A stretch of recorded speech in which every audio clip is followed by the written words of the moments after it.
So ayan, dito na tayo, touchdown tayo sa gagawin natin. Dito tayo sa may Tondo. Ito yung gagawin natin. Toyota Revo, 7 inches yung ikakabit natin dito. So ito, nabaklas na yung labosing to. Kaya ang gagawin na lang natin, linya na lang tayo ng stereo sa ng camera. Tapos yun, ganun lang. Okay, tara baklasin na natin to.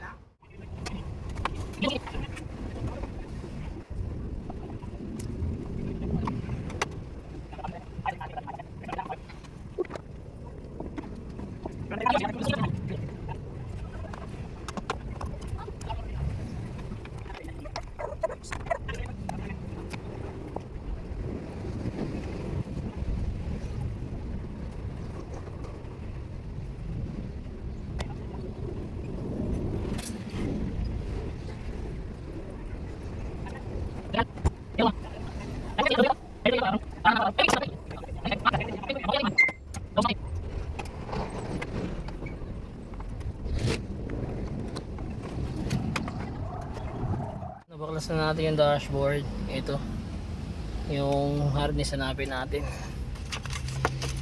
antena. Sana nandito yung harness ng stereo. Okay, nakapag-wiring na tayo dyan. Tapos na tayo dyan. So dito tayo sa likod sa reverse camera.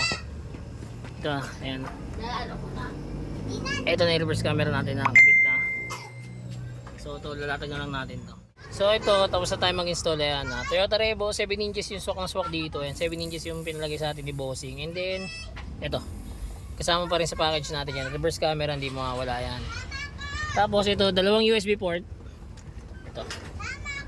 Pwede ka na mag-charge or manood ng movie by USB. And then ito, pwede ka na rito mag-Waze, Netflix, YouTube, Google Maps. Ayan, meron na yung mga yan. Sa mga gusto po mag-avail, drop message lang. Direct message lang for better and faster transaction. Don't forget to like and follow na rin. Salamat, ingat, ride safe sa lahat.